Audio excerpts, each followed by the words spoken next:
Hello and welcome to Palace Intrigue. I am your host, Mark Francis.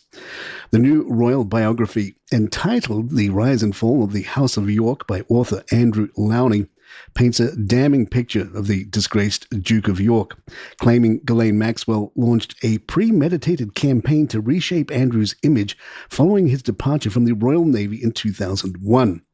The book, currently being serialized by the Mail on Sunday, suggests that Maxwell not only influenced Andrew's wardrobe and social calendar, but used him to pursue international business deals, including a tobacco agreement in Malawi and a car deal in Thailand. Lownie writes, Andrew and Ghislaine were good friends and over the years had been occasional lovers, and through her, the prince had come into the ambit of her boyfriend, Jeffrey Epstein. Cynthia Matthews, described as a friend of Maxwell's, is quoted as saying the two worked closely on foreign ventures. In 2000, Andrew and Maxwell were reportedly seen holding hands in Manhattan before flying to Miami with model Naomi Campbell aboard Epstein's infamous private jet, the Lolita Express. The revelations are particularly explosive given Andrew's denial of wrongdoing in relation to Virginia Giuffre, who accused him of sexual abuse while she was being trafficked by Epstein and Maxwell. Andrew has consistently denied the claims and settled with Giuffre out of court without admitting liability. Prince Harry has been cleared of bullying and harassment allegations by the Charity Commission following a bruising public row at Centre Bali, the organisation he co-founded in 2006. But the regulator didn't mince words in its criticism of how the internal dispute was handled, blaming all parties, Harry included, for letting a boardroom battle damage the charity's public standing. The dispute began earlier this year when 5 trustees and both founding patrons, Prince Harry and Prince Sieso of Lesotho, resigned in protest over chairwoman Dr. Sophie Chandauka's leadership. In response, Dr. Chandauka accused the group of bullying, harassment, misogyny, and misogynoir, allegations that sparked a Charity Commission investigation and widespread media coverage. After 4 months of review, the Commission found no evidence to support the claims of bullying or misconduct by the Duke of Sussex, nor of any overreach in his patron role. Still, the Commission criticised the charity's overall governance, citing poor role definitions, weak internal policies, and an inability to settle disputes privately. These flaws, the regulator said, led to mass resignations, reputational damage, and an erosion of public trust in the sector as a whole. Prince Harry's office welcomed the findings but blasted the report for failing troublingly short, arguing that the fallout from the current chair leadership would be felt not by her, but by the vulnerable children in Lesotho and Botswana that the charity serves. In her own statement, Dr. Chandauka said the charity had emerged stronger and better governed, despite what she described as an unexpected adverse media campaign launched by the resigning board members. The Commission has now issued a formal action plan directing Centre Bali to clarify the role of patrons, overhaul complaints procedures, and better define its internal leadership structures. In the meantime, Prince Harry says he'll seek new ways to support the children the charity was originally established to help.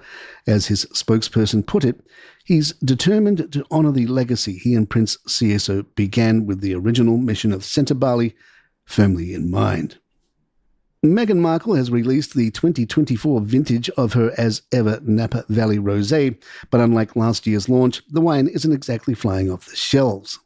The Duchess of Sussex's latest rosé was still available several hours after going on sale, a noticeable contrast to the 2023 vintage, which sold out in under an hour. The price remains unchanged, $30 per bottle, sold in sets of 3, 6, or 12. Despite the similar offerings, fans have pointed out the lack of urgency this time around. One ex-user noted, "Went on sale 7 hours ago and it's still on sale." Another quipped, "Meghan Markle has again shot herself in the foot." In a social media post, a bottle was shown being poured into a branded glass with the caption, "We made so much more this round and yet it's still going fast. Don't miss out." Meghan celebrated the launch with a video of herself uncorking bottle number 1, raising a glass to what she called a beautiful day. In a message accompanying the post, she wrote, "Here we go, first bottle off the line. Toasting to a beautiful day. Our Napa Rosé is live at As Ever Official." The wine, described as thoroughly created by Meghan, Duchess of Sussex, comes in a sleek, clear bottle with a white and gold label and has an ABV of 13.5%, slightly lower than last year's vintage. The Duchess of Privacy let us all know how she celebrated her birthday via Instagram. Meghan spent the evening at Los Angeles-based restaurant Funk. Megs shared a cake photo captioned, "Blowing out the candles on a beautiful 24 hours and thanking my husband, friends and family for making it so special. To those of you I don't know but who send love every day, thank you so much. Please know I feel it and appreciate it," followed by a red heart emoji. Royal commentator Hugo Vickers wonders how Meghan's year had done, telling The Sun, "As she looks back over the past year, I can imagine she's pretty depressed. She started off a lot of things and none of them have come to any great fruition. Full marks to her for fully reinventing herself and coming up with a new idea, but it's not working very well." The media was all too kind to Catherine, Princess of Wales, for interrupting her vacation, as in yet another vacation, to unveil a new initiative from her Royal Foundation Centre for Early Childhood, a series of 7 animated educational videos designed to support young children's emotional and social development. Now, had Meghan released animated videos, they would be mocked, but since they are attached to Princess Catherine, they are, of course, wonderful.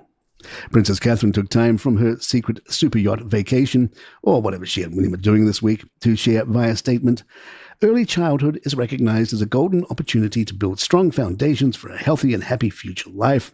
The Center for Early Childhood's new animated films show how adults can create caring and loving interactions with children, helping to foster their social and emotional development from their earliest years."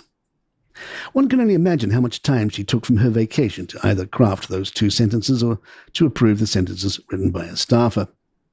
The statement was accompanied by some never-seen-before photos, giving it all the suggestion that Kate had made an appearance, but this was a little hocus-pocus during vacation time. The animated series, now available on YouTube, has been made accessible in English, Welsh and British Sign Language and aimed to provide early years professionals with practical tools and fresh perspectives, such as how to tune into a child's emotional cues, help them navigate their feelings, and adjust to each child's individual learning pace. So basically the kind of thing Meghan would get ripped for. More palace in just a moment. Hey, are you into aliens, conspiracy theories, things that just don't make sense? Check out the new podcast from Calaroga Shark Media called Paranormal Aliens. It's available wherever you get your podcasts. Stay paranoid. Among these stories overshadowed by the Prince Andrew book was the engagement of Peter Phillips to Harriet Sperling. A statement issued on their behalf by Gerard Franklin confirmed, "Mr. Peter Phillips, the son of HRH, the Princess Royal, and Captain Mark Phillips, and Miss Harriet Sperling, the daughter of the late Mr. Rupert Sanders and Mrs. Mary Sanders of Gloucestershire, have today confirmed their official engagement. Both families were informed jointly of the announcement and were delighted with the wonderful news.